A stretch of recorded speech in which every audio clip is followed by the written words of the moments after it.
In the early summer of 1944, the Western Pacific looked calm on the surface. Warm air rolled in low clouds over the dark blue water, and long swells moved in slow rhythm from horizon to horizon. Beneath that calm, two empires were pushing enormous fleets toward each other, neither fully aware of how decisively the coming days would reshape naval warfare. For years, the Pacific conflict had been a brutal contest of distance, logistics, and endurance.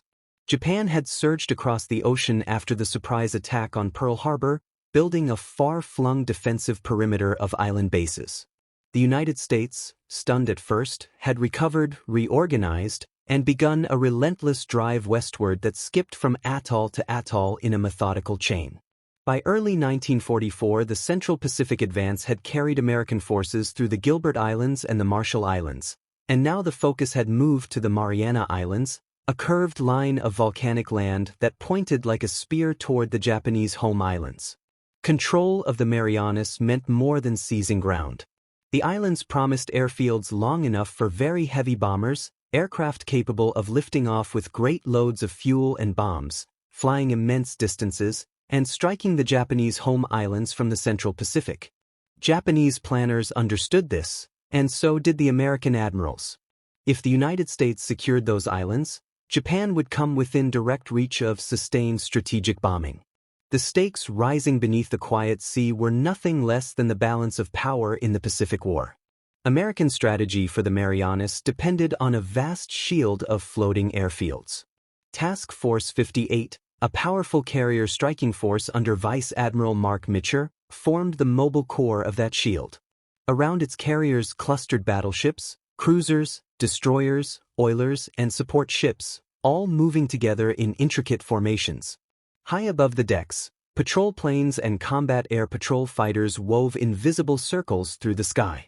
Below, in cool compartments lit by dim red lamps, a new kind of naval warfare was taking shape. In these interior spaces, the combat information centers, sailors worked far from the open air of the flight decks. Radar screens glowed with shifting traces of light. Transparent plotting boards showed the locations of friendly ships, land masses, and presumed enemy positions. Voices murmured over sound-powered phones and radio circuits as men updated tracks, measured bearings, and converted beams of energy into usable information. It was here that officers like Lieutenant Commander John Montserrat were quietly changing how a fleet fought. He and his colleagues were working out methods to use radar returns, radio reports, and visual sightings to guide fighters not as scattered individuals but as components of a carefully controlled defensive web. Until recently, naval battles had often been dominated by the skill and eyesight of individual pilots. In earlier carrier clashes, such as Midway and the Coral Sea, aviators had searched wide stretches of ocean, sometimes missing entire enemy groups because of a few miles of error or a patch of cloud. Now technology promised a different approach. Long-range air search radar could see far beyond the horizon. Voice radio could link pilots in the air with controllers in the darkened centers at the heart of each ship. Transparent boards and grease pencils could turn a confused rush of contacts into clean, ordered diagrams. The question that still hung in the air was simple and heavy. Could this system be made to work under the stress of a full-scale enemy assault? While the American fleet assembled east of the Marianas, Japanese planners faced a narrowing set of options. The empire's industrial base was straining. Experienced carrier pilots had been lost in earlier campaigns and could not be replaced quickly. Yet the Japanese Navy still retained a sizable carrier force, along with hundreds of carrier-based and land-based aircraft. Senior leaders framed the coming confrontation as a decisive battle, a chance to halt the American advance in one crushing blow. They concentrated carriers, battleships, and land-based aviation for a great strike that would fall on the American invasion force near the Marianas. On charts in Tokyo and in flagship plotting rooms, lines of advance were drawn toward the Philippine Sea. Assumptions supported those pencil strokes. Land-based aircraft from Guam and other nearby islands would fly out to join carrier groups, creating a combined mass of attacking power. Long-range torpedoes and bombs would overwhelm any American defense. The Japanese surface force would then close in to finish off crippled ships. The approach counted on aggressive pilots, on the courage and training of aircrews, and on the hope that the enemy had not advanced too far in its own methods. Out at sea, American submarines stalked those approaching formations. From periscope depth they watched and counted masts and silhouettes, then sent terse contact reports by radio. Those brief signals moved through relay stations and into the wider American command system. Far from the submarine's cramped control rooms, in the flag plot aboard 5th Fleet Headquarters, Admiral Raymond Spruance studied the unfolding picture. The invasion of Guam had been timed with great care, but the detected movement of the Japanese fleet forced a change. The priority shifted at once from seizing more shore to protecting the forces already committed around Saipan. The carriers of Task Force 58 would move to intercept. As Mitcher's carriers steamed westward, the sea around them turned into a vast moving machine. Fueling groups rendezvoused at set points so that destroyers and carriers alike could drink deeply from the tanker's hoses. Anti-aircraft guns were checked and rechecked. Ordnance crews moved bombs and ammunition along the flight decks, lining them up for quick loading. In the combat information centers, Montserrat and other fighter direction officers refined their plans. They adjusted readiness levels, set patterns for radar searches, and calculated how far fighters could be pushed before fuel margins became too thin. The coming days would test not just hardware but the ability of humans to manage complexity under pressure. Radar masts turned slowly above the ships as the range to the Marianas closed. On the scopes, the glowing arcs of friendly aircraft appeared and disappeared. Controllers practiced vectoring fighters toward simulated threats. They knew that somewhere beyond the curved edge of their screens, a Japanese force was moving into position with hundreds of aircraft waiting on decks and runways. The battle that approached would not be a simple exchange of blows. It would be a race between two ideas about naval power. One idea still leaned heavily on individual skill and the gamble of a single decisive strike. The other was beginning to trust in integrated systems, in layers of detection, communication, and control. The Philippine Sea looked empty, but every mile the fleet's advanced wound tension tighter. On both sides, countless small preparations continued, many of them invisible even to those on the same ship. Tools were laid out in engine rooms, spare parts sorted, bandages stacked in sick bays, extra rations prepared in galleys. On flight decks, aircraft were tied down and inspected, their engines run briefly and then shut off to conserve fuel. Below decks, in spaces filled with the quiet hum of machinery, radar operators and plotters settled in for long watches that would only grow more intense. The stage was set long before the first enemy aircraft appeared on an American radar screen. Lines on maps, streams of signals, movements of ships and submarines, and the careful experiments of officers like John Montserrat were converging toward a point of collision. Somewhere out beyond the horizon, the Japanese combined fleet under Admiral Jisaburo Ozawa pushed north and east, convinced that its carefully prepared strike could shatter the American advance. Between those two forces lay only distance, time, and the thin veil of weather moving over the Philippine Sea. Night still covered the Philippine Sea when the first watch changes moved quietly through the American carriers. Red lights glowed faintly in passageways so that eyes would stay adjusted to the dark. On flight decks, sailors checked tie-down chains and chocks by feel as much as by sight. Somewhere beyond the black horizon the Japanese fleet was closing, but for the moment the only sounds were the steady thrum of engines and the soft rush of wind over steel. Inside the combat information centers, the hours before dawn were dense and slow. Radar screens showed mostly the soft, shifting haze of distant weather and the clear, steady arcs of friendly patrols. Lieutenant Commander John Montserrat and other fighter direction officers watched their teams cycle through routine drills. Bearings and ranges were called out, plotted with grease pencils on transparent boards, then erased and plotted again. These rehearsals were more than habit. They built a rhythm that everyone would lean on when the radar scopes finally lit with hostile traces. As the eastern sky began to pale, the carriers swung into the wind. On the flight decks, deck crews moved with practiced speed to launch the first patrols of the day. Fighters and scout planes lifted from the decks one after another, their engines roaring briefly and then fading as they climbed away into the growing light. High above the fleet, these early flyers formed spreading circles of protection and reconnaissance. Below, the combat information centers tracked their progress, small moving marks on the boards that turned raw radar pings into a living picture. Far to the west, Japanese air crews were also preparing. On the flight decks of their carriers and at land bases on Guam and other islands, pilots strapped into aircraft that had been carefully lined up for the first great strikes. Many of these men had less experience than their predecessors who had flown at Pearl Harbor and Midway. The intense losses of previous years had drained Japan's reservoir of seasoned flyers. Still, the doctrine driving them forward had not changed. They were expected to deliver decisive blows in massed formations, relying on courage, discipline, and the hope that American defenses would be overwhelmed by sheer numbers. The first sign that the waiting was over came not from a lookout's shout but from the soft, steady voice of a radar operator in one of the American ships. On the screen, beyond the neat ring markers that showed distance, a faint group of returns had appeared at long range. The blips were small at first, little more than a change in the gray background, but as the operator watched and checked the bearings, they strengthened and moved. The call went to the plotters. A new track was marked in wax pencil, labeled as an unidentified group at great distance, high bearing, and increasing speed.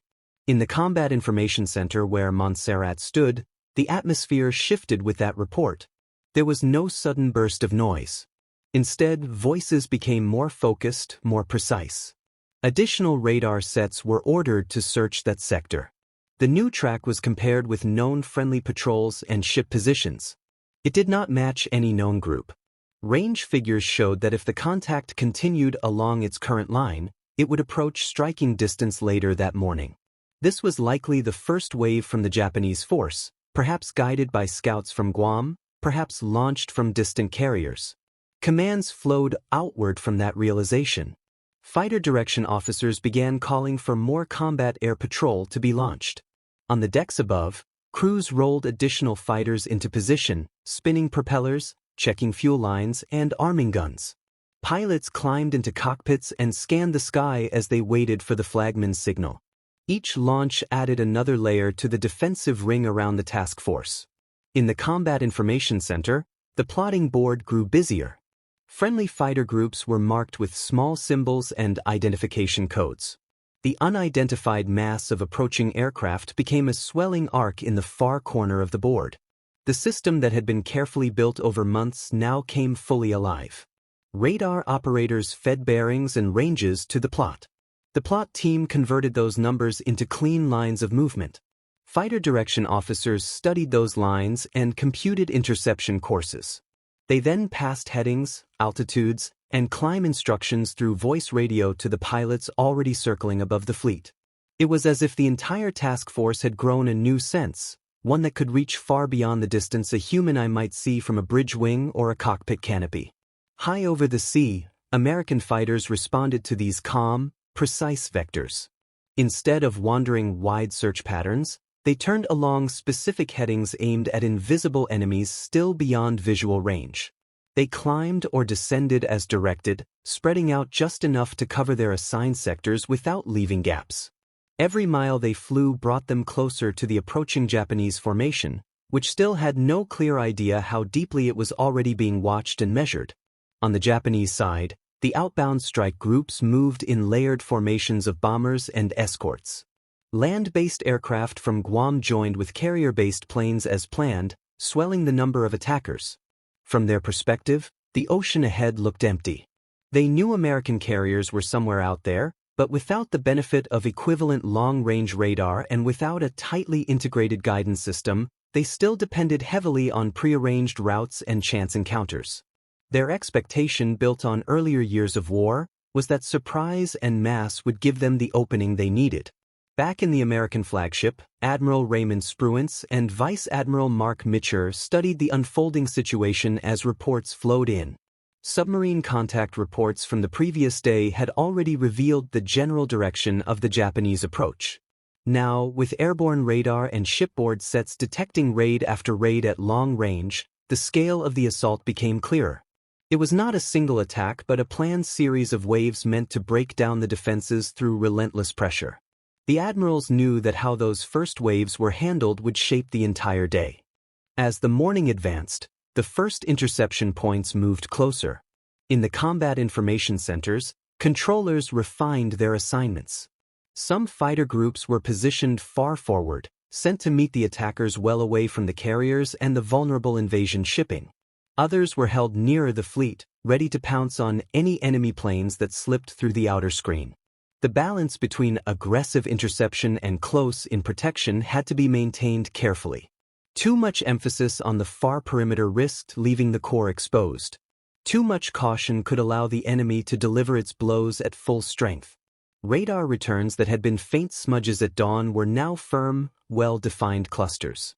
The first American fighters, guided along long, arcing paths, began to reach positions where their pilots would soon be able to see the enemy with their own eyes. One by one, plots on the transparent boards shifted from predicted interception points to confirmed merges of friendly and hostile tracks. Down in the dim red-lit rooms, no one could see the actual encounter. They saw it instead as a tangle of symbols and lines, closing rapidly. The Philippine Sea, so quiet just hours before, was on the verge of erupting into a deadly contest of speed, altitude, and fire. Yet beneath the surface frenzy of aircraft converging at distant points in the sky, the defining feature of this day was not noise or confusion. It was the increasing order imposed by the integrated American system. Every mark on the board, every radio call, every update from radar shaped the coming clash. The first great test of radar-directed fighter control was no longer theoretical. It was unfolding in real time, measured in miles to target and minutes to contact, as the fleets continued to steam toward one another under the brightening June sun. By mid-morning on 19 June, the Philippine Sea no longer felt empty, even though most of what mattered still lay beyond human sight. In the dim spaces at the heart of the American carriers, the radar scopes were alive with movement. What had begun as a faint trace at extreme range had swollen into multiple clusters of contacts, each one a mass of aircraft pushing in from the west. The once simple plotting boards now carried a web of lines, arrows, and symbols that showed friendly fighters, enemy raids, and the vast body of the task force itself. In the Combat Information Center on board one of the carriers, John Montserrat watched his team work through the rising pressure. Voices came in steady bursts as operators called out fresh bearings and ranges. The plotter's hands moved quickly over the transparent board, shifting symbols, extending projected paths, and marking interception points. With every update, the picture became clearer. The Japanese were not sending a single massive blow. They were feeding in several large raids, spaced so that the defenders would be forced to stay at full stretch for hours. The first fighters had already been sent far out toward the leading contact. Guided by comm instructions over very high-frequency radio, they had climbed to a position where they could meet the enemy with an altitude advantage. From the carriers below, no one could see the distant encounter directly, yet its shape was written in the changing patterns on the board. Two formations closed, their symbols merging in a tight cluster. For a while the tangle held, marked by small adjustments as fighters wheeled and dived. Slowly, the cluster began to thin on one side. The hostile group's projected course began to fragment, then break apart. Reports filtered back through radio channels. Enemy bombers had been caught still miles from the American ships. Many had gone down trailing smoke into the empty sea.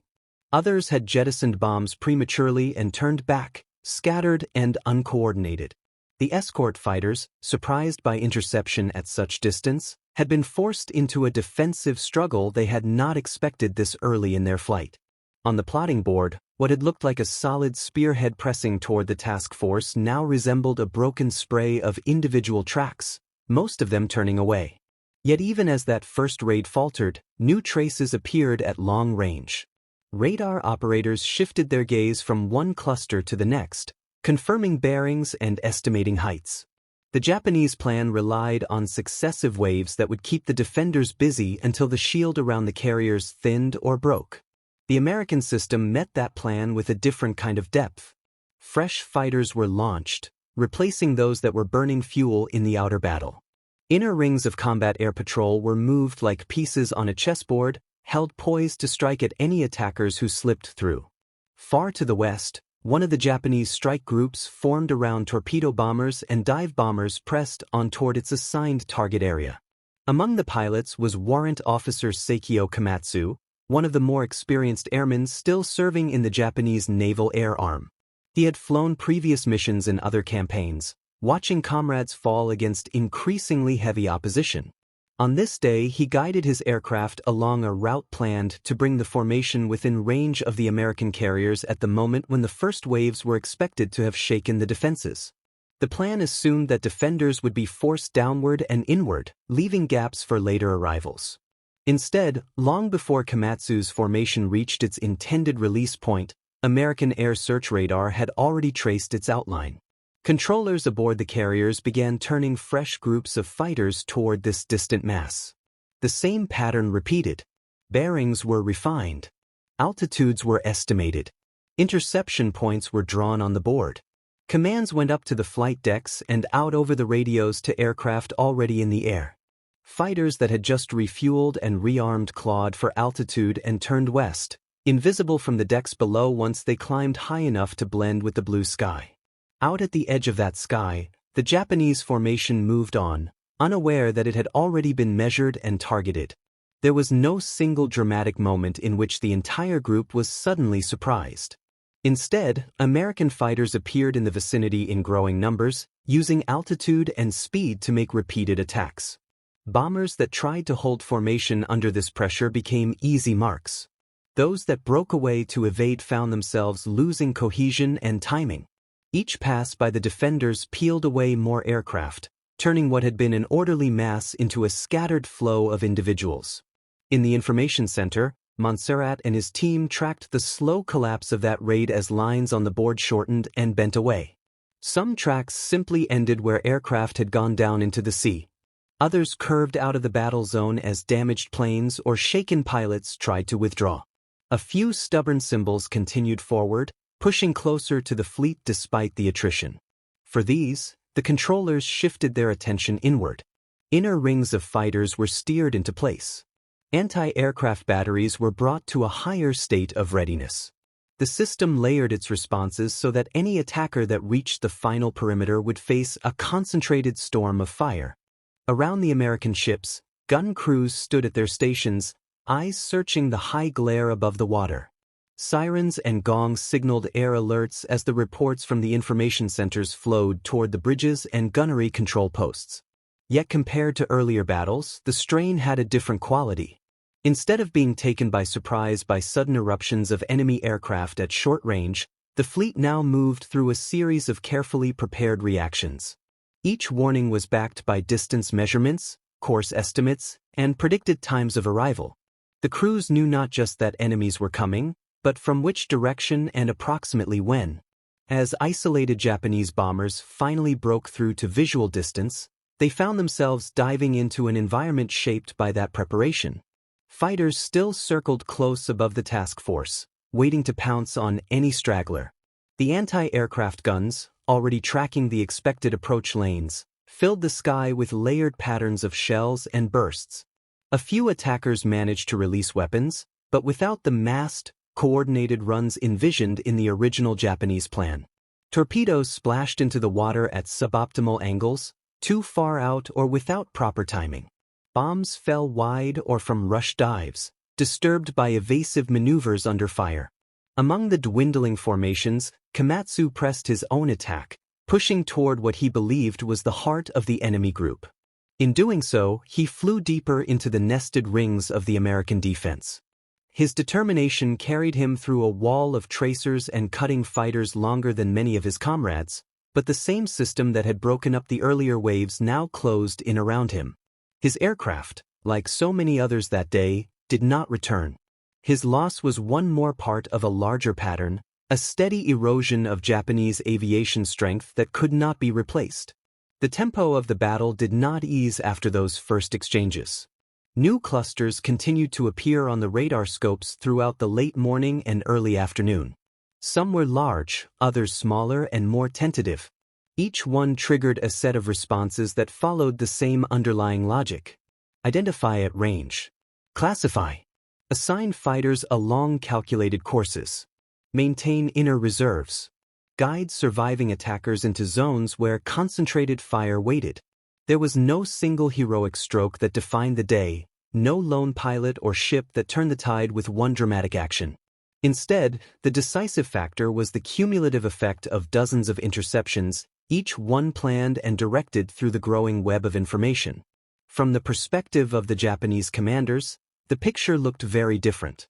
Strike groups that had been counted on to deliver crippling blows simply failed to return in expected numbers. Radio silence, broken only by fragmented reports and emergency calls, gave little sense of what was happening in the distant air battle. It was difficult to grasp that the aircraft were not being lost in a single catastrophic engagement but were being worn down raid after raid by a defense that seemed to anticipate their moves. Plans that depended on bringing the American carriers under sustained attack began to fray as available air strength shrank hour by hour. On the American side, the pressure of constant readiness wore on crews and controllers alike. Fuel calculations had to be checked repeatedly, ensuring that fighters were cycled back before they reached dangerous limits. Replacement pilots were sent up to relieve those who had already been through multiple interceptions. Radar operators fought fatigue as they scanned for new contacts, knowing that a missed trace might let a raid slip through. Even so, the system held. The lines on the plotting boards continued to tell the same story, wave after wave, as the day advanced. By late afternoon, the high sun over the Philippine Sea shone down on water dotted with the wreckage of aircraft that had never seen their intended targets clearly. For many on the American ships, the experience of the battle was one of hearing reports rather than seeing direct action. The distant fights took place far beyond the visible horizon, elevated into another portion of the sky, reduced to discrete symbols and measured distances in the information centers. Yet the results of those hidden exchanges were beginning to accumulate into something that reached beyond a single day's tally. The Japanese carrier air arm, once the spearhead of an expanding empire, was being consumed wave by wave in a struggle where individual skill could no longer compensate for the growing advantage of an integrated defensive system that had learned how to control not just ships and guns, but the very flow of information across the sea. As the sun moved westward over the Philippine Sea on that June day, the battle settled into a relentless rhythm. From the surface, the American task force still looked like an orderly collection of gray ships driving through calm water, each one throwing a white wake behind it. The violence that shaped the fate of the fleets unfolded mostly at great distance and high altitude, traced not by the human eye but by lines of light on radar screens and grease pencil marks on transparent boards deep inside the ships. In the combat information centers, the air was warm and smelled faintly of insulation, oil, and sweat. Men had been on station for hours, leaning over scopes and boards, ears wrapped in headsets. The constant flow of information pressed in from every side. Bearing and range calls came at a steady pace, punctuated now and then by urgent updates when a contact changed speed or course. Plotters erased and redrew arcs as raids were intercepted, broken, or redirected. On another wall, status boards tracked fighter squadrons, showing who was airborne, who was launching, and who was returning low on fuel and ammunition. Lieutenant Commander John Montserrat worked at the center of that web. His task was not to fly or fire guns but to turn 1,000 pieces of data into a coherent plan. He knew roughly how many fighters were available at any moment. He knew the limits of their fuel and the time each group could remain at a given distance before they had to turn back. He knew the approximate altitude and speed of each wave of attackers. With those facts, he tried to place each squadron in the right place at the right time, always guarding against the hidden danger that the system he relied on could fall behind the tempo of the battle. Outside, the cycle of operations continued without pause. Fighters that returned from distant interceptions came back with empty ammunition belts and nearly dry fuel tanks. Deck crews rushed to refuel, rearm, and send them up again. New pilots took the place of those who had already spent long periods under strain. Every launch and every recovery had to be done while the carriers maintained course and speed that suited the wind and the broader maneuver of the task force. There was no way to pause the machine without risking the entire formation. With each hour, the pattern of Japanese attacks became clearer in the American information centers.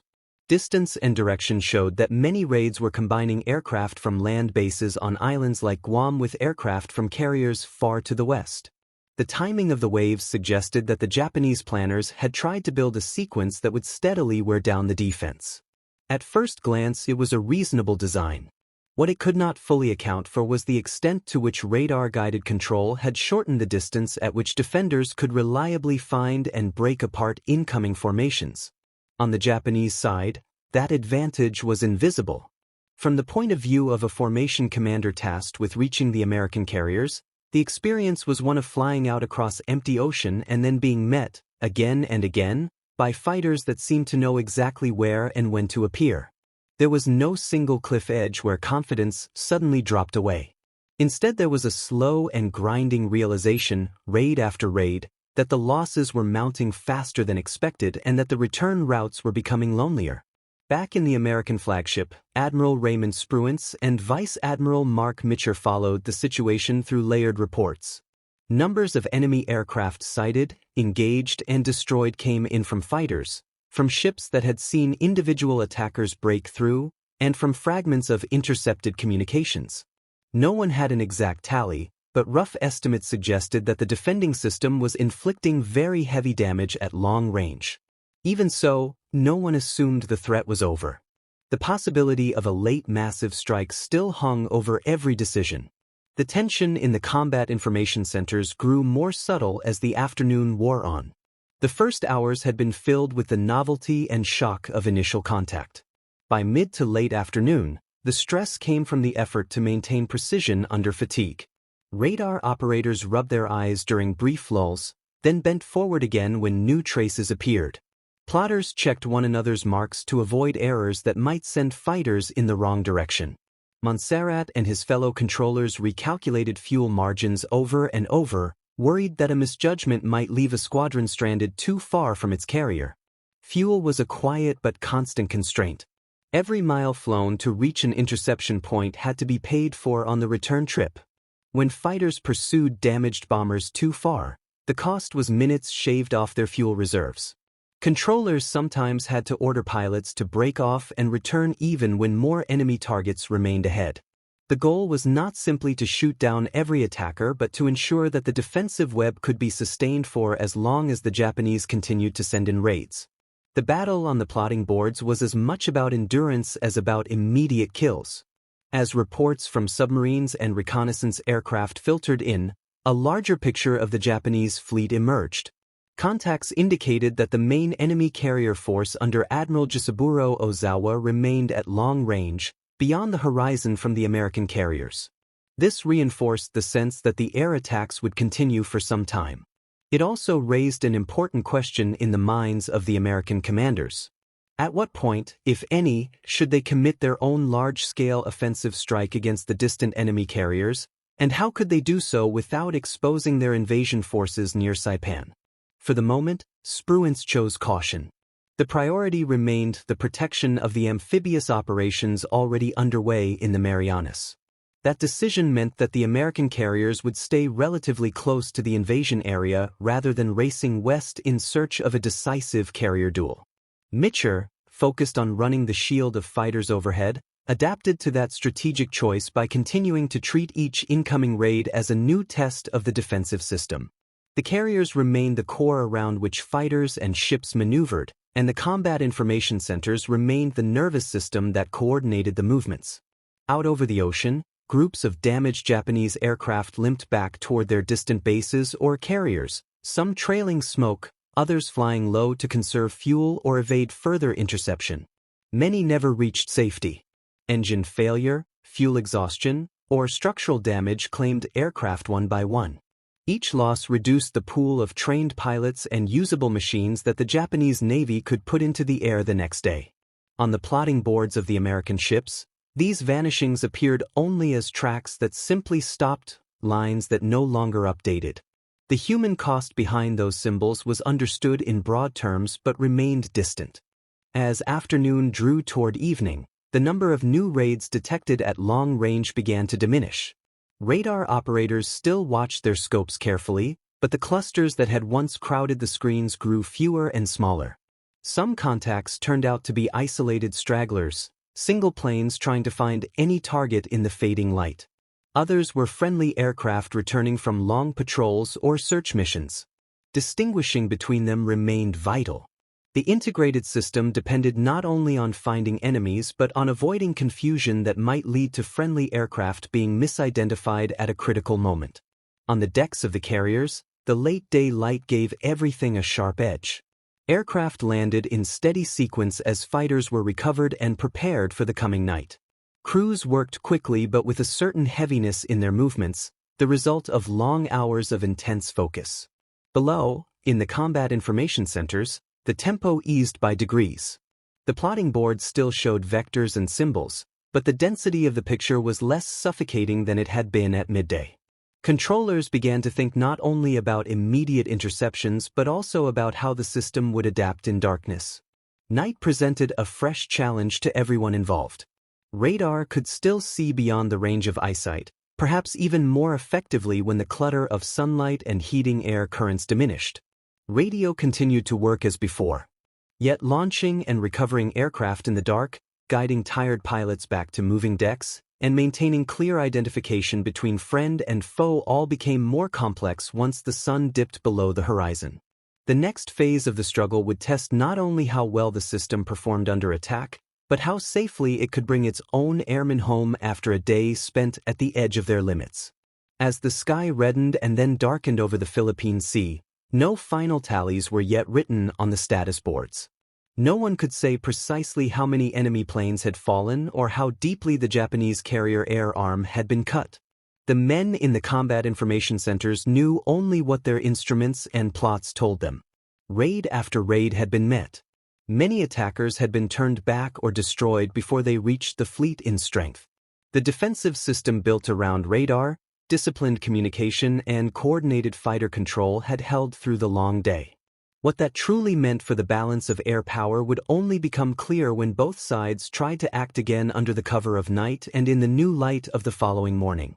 Darkness settled slowly over the Philippine Sea, the last bands of color fading from the western sky until the water and the air seemed to merge into a single deep shade.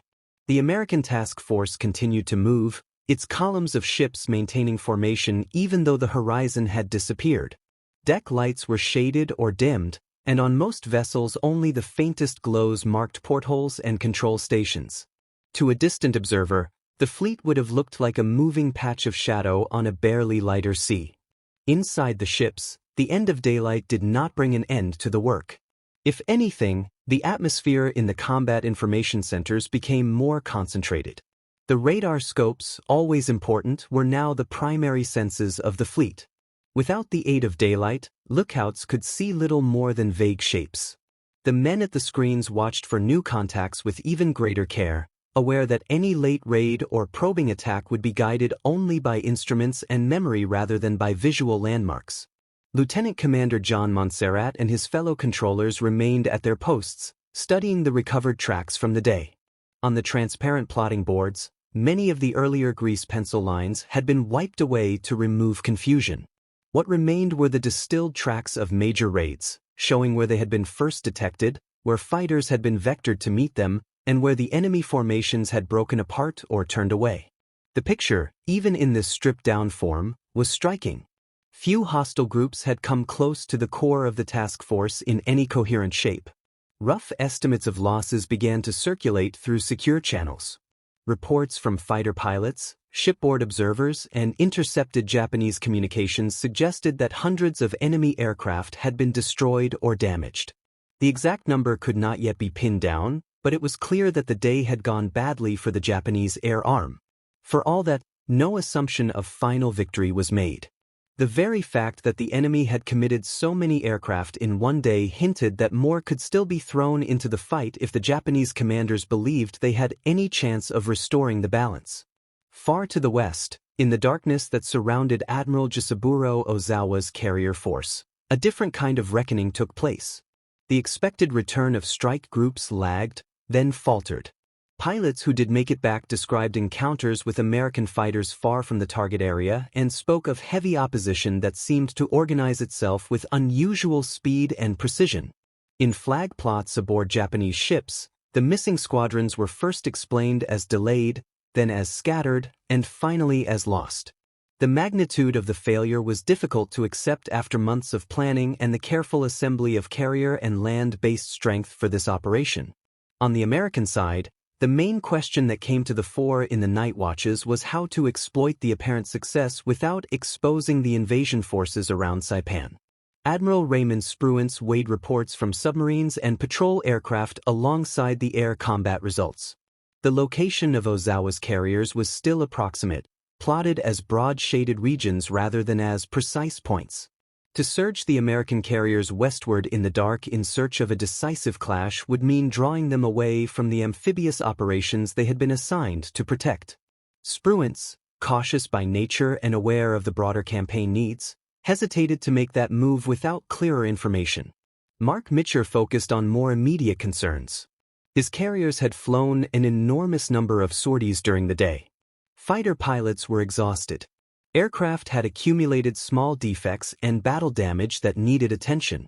Mechanics on the hangar decks worked under red and blue lights, servicing engines, patching holes, and rearming planes that might be needed again at first light. Fuel stores had to be monitored carefully. Every gallon used to keep combat air patrols aloft at night was a gallon that could not be used for offensive or defensive strikes the next day. In the combat information centers, the radar picture changed character as the hours passed. The dense clusters of contacts that had marked hostile raids disappeared, replaced by more sporadic blips. Some were friendly aircraft returning from long-range searches or from delayed landings on smaller ships. Others were isolated Japanese planes, perhaps stragglers trying to find their way back across the dark ocean. Controllers had to distinguish between them based on speed, course, and identification procedures, all while knowing that a mistake could bring disaster if friendly aircraft were misdirected or misjudged. The integrated system that had served so well during the daylight battle now revealed another strength. Even at night, the combination of radar, disciplined radio communication, and organized plotting allowed the fleet to keep a clear sense of its own structure and the general pattern of movement around it. Fighters were still guided to investigate unknown contacts, though now with tighter rules about when to engage and when to shadow. Ships adjusted their own courses in response to possible threats while maintaining the protective screen around the carriers and the distant transports supporting the landings. On the invasion beaches and in the waters off Saipan and nearby islands, the day's air defense had been felt as a relative absence of bombardment. Fewer Japanese aircraft had reached the landing areas than anyone had feared. That result depended heavily on the actions taken far out over the ocean, beyond the range of most soldiers and Marines to see. In the night, those troops continued their own hard work ashore, with little awareness that the air battle over the Philippine Sea had already begun to tilt the larger campaign in their favor. As midnight approached, the volume of new contacts on the radar scopes diminished further. Montserrat and his team rotated watch sections to give some men a chance to rest, eat, and briefly stretch out in cramped bunks. Fatigue remained a constant threat. An operator who stared at a glowing screen for too long risked missing a faint return or misreading a track. Controllers who had spent the entire day solving complex geometries in their heads needed short breaks to keep their judgment sharp. Even so, the staff remained lean. No one wanted to be away from their station for long in case the Japanese tried a surprise night blow. Beyond the immediate horizon of each ship, the broader ocean remained full of unknowns. Submarines still shadowed parts of the Japanese fleet, sending intermittent position reports whenever they could do so without revealing themselves. Long-range patrol aircraft prepared for pre-dawn launches that would sweep wide sectors of sea in search of carriers, battleships, and support vessels. The goal for the coming day was beginning to come into focus in the minds of the American commanders. If the enemy's air strength had truly been weakened as badly as the day's encounter suggested, there might be an opportunity to strike at the Japanese carriers themselves. For the moment, that possibility remained only a set of developing options on planning boards and in the thoughts of senior officers. Nothing would be decided finally until better information came in after dawn. The task force sailed on through the night, engines pulsing steadily, wakes glowing faintly where bioluminescent organisms stirred in the disturbed water. Above, stars emerged in greater numbers, cold and fixed against the slow movement of cloud banks. In the dark compartments where the combat information centers were housed, the glow from the radar screens and status boards lit the faces of the men on watch. They were the custodians of a system that had just passed its first major trial.